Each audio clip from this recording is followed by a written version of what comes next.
Assalamualaikum warahmatullahi wabarakatuh. Selamat sore, berjumpa kembali dengan Dawson Briong Ngeprak Jalur yang memang kita lagi berpetualang ke arah Pangandaran dan sekitarnya. Di pertemuan kita yang lalu jilid 1, 2 dan sekarang kita bertemu lagi dengan Pak Antung Crescendo. Kita telah berbagai macam membahas masalah pertanian. Saya tertelisik dari media sosial yang saya baca bahwa Kadin Pangandaran sedang giat-giatnya untuk berprogram ataupun mencanangkan petani yang bersumber daya ataupun memiliki apa istilahnya ya, kemauan untuk merubah taraf hidup menjadi yang lebih baik, yaitu memprogramkan dari Kadin itu adalah penanaman porang sama balsa dan talas bening. Saya jadi apa istilahnya, penasaran. Beberapa kali saya berbincang dengan Pak Antung Crescendo. Kita akan coba tanya, apakah Pak Antung salah satu penggiat ataupun sama-sama menjalankan program yang dicanangkan oleh Kadin Pangandaran, yaitu menanam porang, balsa dan talas bening. Kita akan coba tanya pada beliau yang memang berkompeten di bidangnya. Oke, selamat sore Pak Antung. Sudah pertemuan yang kesekian kalinya mungkin kalau sahabat semua yang terus mengikuti channel Dawson Briong Ngeprak Jalur. Sosok Pak Antung mungkin sudah tidak asing lagi, inilah Pak Antung yang memang sangat kreatif sekali. Tapi dalam pertemuan kali ini saya akan mau coba bertanya terkait dengan programnya Kadin Pangandaran, yaitu untuk merubah pola pikir masyarakat petani yang biasanya bertani hanya padi, palawija dan segala macam, sementara Kadin Pangandaran memprogramkan atau mempunyai program yaitu untuk menanam balsa, porang dan talas. Apakah Pak Antung salah satu dari penggiat itu yang mencoba merealisasikan program Kadin Pangandaran, ataukah memang atau memang cuma mendengar dan tidak merealisasikannya? Pak Antung silakan. Jadi begini, jadi saya bukan salah satu penggiat. Jadi Kadin itu kan satu wadah ya. Satu wadah yang memungkinkan dia bisa melakukan satu terobosan. Kalau bahasa kerennya ya tentara langit lah. Ya, betul. Tentara langit itu kan cara berpikirnya yang beda. Ya, betul. Nah, teman-teman di Kadin itu memang salah satu ketuanya itu adalah sobat dekat saya. Oh, berarti Kadin itu punya kedekatan secara emosional dengan Iya. Ini sangat menarik sekali nih. Pasti banyak informasi yang dimiliki oleh Pak Antung. Jangan meleng dan jangan kemana-mana, terus saja. Silakan Pak Antung. Ya, jadi ketua Kadin Pangandaran yang di ekonomi kreatif itu kan punya kedekatan dengan saya. Itu namanya Yayan Sugiantoro. Pak Yayan Sugiantoro, ya. Kepala Kadinnya itu. Ketua Kadin ya. Kabupaten Pangandaran. Yang di ekrapnya di ekonomi kreatif. Ya, ekonomi kreatifnya itu Pak Yayan ya. Ya, memang dulu ada sih bahasa katanya mau cari investor supaya para petani itu tidak hanya sekedar menanam. Kan petani itu ada dua jenis nih. Ya. Ada yang bisa menanam tidak bisa menjual. Nah, betul ya. Ada yang bisa menjual tapi kan tidak bisa menanam. Betul. Nah, si teman-teman di Kadin ini kan mengkolaborasikan cara berpikirnya. Gimana kalau misalkan itu yang membuat saya menarik. Jadi dia itu kepingin mengangkat harkat derajat petani. Nah, pernah sih ada bahasa katanya dulu itu mau 3 jenis yang bisa di MOU-kan. Pak Antung, kalau boleh saya tahu, dari program Kadin untuk menanam porang, balsa, talas bening, apakah Pak Antung Crescendo ini salah satu penggagas dari ide Kadin Pangandaran atau bagaimana? Boleh kita tahu Pak Antung? Enggak lah, jadi gini. Kan ketua Kadin itu punya kedekatan lah dengan saya. Namanya Pak Yayan Sugiantoro. Oh, jadi ketuanya itu Pak Yayan Sugiantoro sebagai Ketua Kadin Pangandaran. Terus? Jadi saya bukan salah satu penggagas, cuma dia pernah cerita bahwa dia itu mempunyai visi yang luar biasa kalau menurut saya. Visioner lah ya. Iya. Jadi dia itu ingin mengangkat harga derajat para petani. Petani tradisional mungkin lah ya. Ya, pokoknya harkat derajat petani Ya, saja. petani yang ada di Seputaran Pangandaran lah ya. Nah, dia itu kan gagasan yang menurut saya luar biasa itu kan dia itu menerobos cara berpikir. Jadi kalau di Kejawen itu tentara langit lah. Tentara langit, Jadi ya. cara berpikirnya luar biasa. Luar biasa ya. Jadi dia itu mau mengangkat harkat derajat petani itu dari apa namanya, dari petani dari buruh tani menjadi pengusaha ya. Nah, yang kedua yang menarik itu dia itu sudah masuk ke dalam sebuah paradigma yang umum sebetulnya, tapi kan jarang sekali direalisasikan. Apa itu? Jadi kan petani itu ada dua hal. Yang pertama, petani itu bisa menanam tapi tidak bisa menjual. Ada petani juga yang bisa menjual tapi tidak bisa menanam. Nah, cerita itu muncul dari ketua Kadin. Dia itu mau menggagas cari investor yang bisa MOU dengan Kadin, melalui Kadin maksud saya itu kan untuk para petani. Dulu tuh pernah muncul, jadi orang terus balsa sama talis beneng. Nah, sekarang ini yang sudah terrealisasikan bahkan sudah MOU tahap 2 kalau tidak salah itu, yaitu 158 hektar lahan yang 158 itu sudah MOU tahap 2. Tapi kan Kadin juga tidak berasak berusuk ya. Jadi dari 3 yang diprogramkan sekarang ini yang sudah terrealisasi MOU tahap kedua itu baru talus beneng. Nah, berarti balsa dan porang ya. Jadi yang talus beneng dan balsa belum. Berarti baru porang lah ya yang terrealisasi. Ya. Nah, ini Pantung. Dari ketiga program Kadin Pangandaran, yaitu balsa, talus bening dan porang, Pantung salah satu merealisasikan dari yang mana tuh dari ketiga program Kadin itu? Saya kan bikin miniatur ya. Jadi nanti kalau misalkan percontohan mungkin lah ya. Ya, percontohan.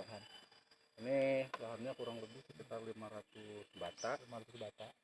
Kalau misalkan nanti terrealisasi Kadin Pangandaran itu untuk MOU balsa dan talas beneng, saya sudah bikin miniatur balsanya. Oh, berarti Pak Antung sudah merealisasikan balsa di sini? Ya. Di lahan yang berapa ini tadi? Kurang lebih sekitar 500 bata. Oh, ini berarti udah ditanamin balsa ya? Ya. Oke. Dari 500 bata balsa ini kita nggak usah berbicara masalah berapa biaya dan segala macamnya. Cuma yang saya pengen saya kupas atau pengen saya korek lagi, seperti yang bicarakan sebelumnya di pembicaraan kita yang lalu di masalah jahe dan durian, untuk penanaman ataupun pengelolaan balsa ini, kesulitannya ataupun cara atau metode tanamnya apakah sama perlakuan dengan cara menanam jahe dengan durian atau bagaimana tuh Pak Antung?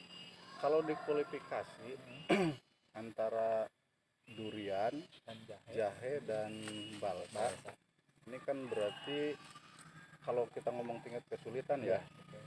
Jadi level atasnya, jadi tingkat kesulitan yang paling tinggi itu sebetulnya durian. Nah, terus jahe, nah balsa ini kan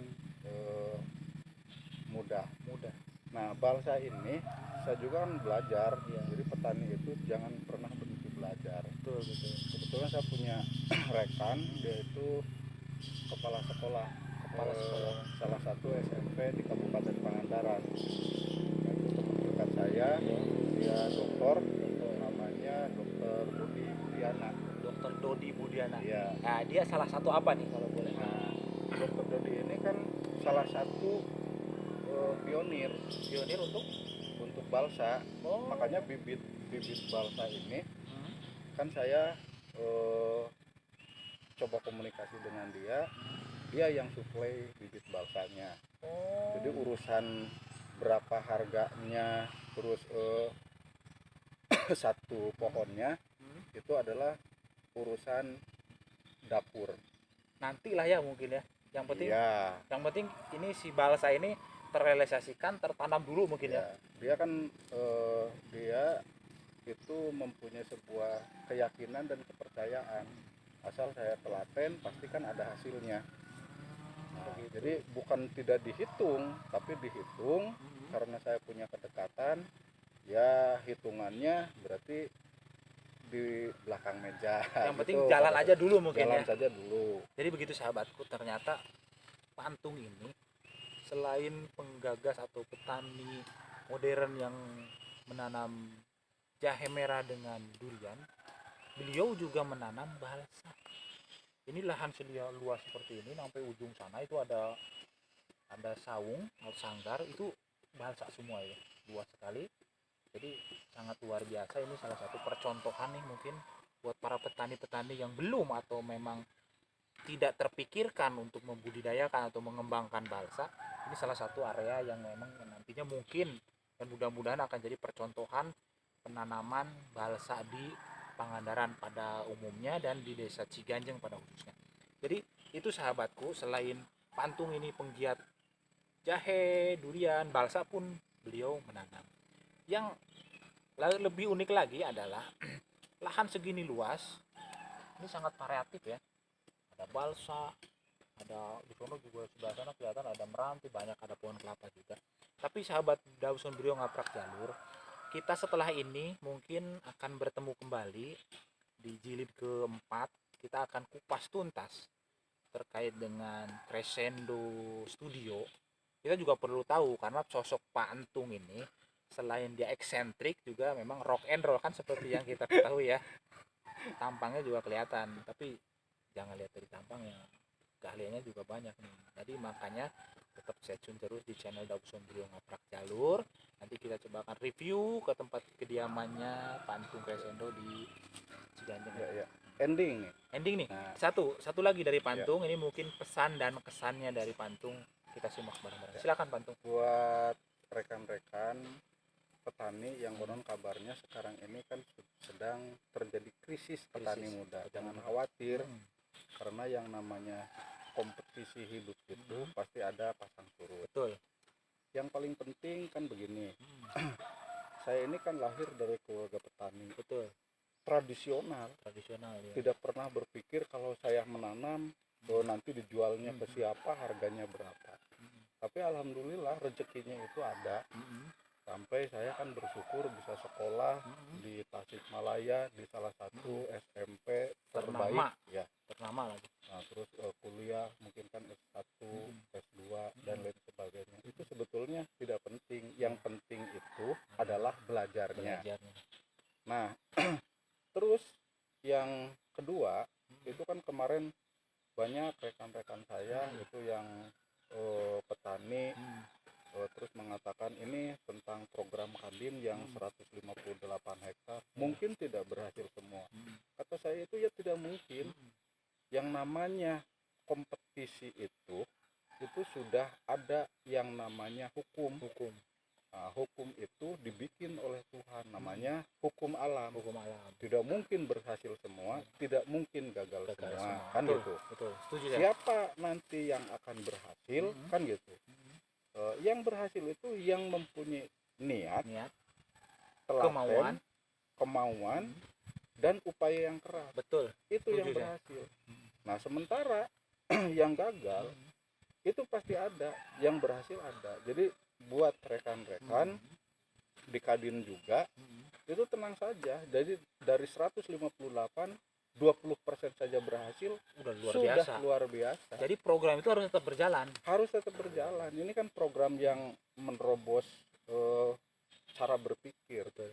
Dan cara berpikir ini sudah banyak orang yang mengetahui, tetapi sedikit orang yang merealisasikan. Seperti orang sekolah lah ya. Betul, betul. Jadi belajar Teori, itu teori, praktek nggak praktek nggak bakal ada hasilnya juga kan. Oke. Begitu. Jadi Gitu begini. ya. Jadi ini mungkin penutup dari Pantung. Silakan. Jadi begini sajalah. Jadi tenang saja, yang namanya petani, setiap kita menanam di tanaman itu sudah ada rezekinya. Itu saja. Jadi rawat dengan telaten, nanti tumbuhan apapun yang kita tanam pasti berbakti. Luar biasa. Kalau percaya seperti itu, insya Allah kita bakal jalan. Mantap. Gitu ya, Saudara Dawson. Nanti pulang kapan ke Kerawang? Masih lama karena kita masih ada agenda di keluarga. Setelah beres agenda di keluarga, kita akan pulang lagi ke Karawang dengan rutinitas yang seperti biasa. Tapi terima kasih secara keseluruhan. Saya mengucapkan terima kasih banyak kepada Pantung Crescendo. Nanti ke studio ya, biar rock and roll. Luar biasa. Nanti kan teman-teman juga pasti pengen Oke. tahu Entung Crescendo itu apa sih gitu kan. Jadi nanti kita akan review ke sana. Tapi untuk menutup, kita alangkah lebih baiknya Oke. tos dulu nih. Ini hasil dari sini nih. Luar biasa. Kelapa muda. Luar biasa. Salam persaudaraan tanpa batas. Jayalah negeri dan Indonesia. Pangandaranku sukses selalu.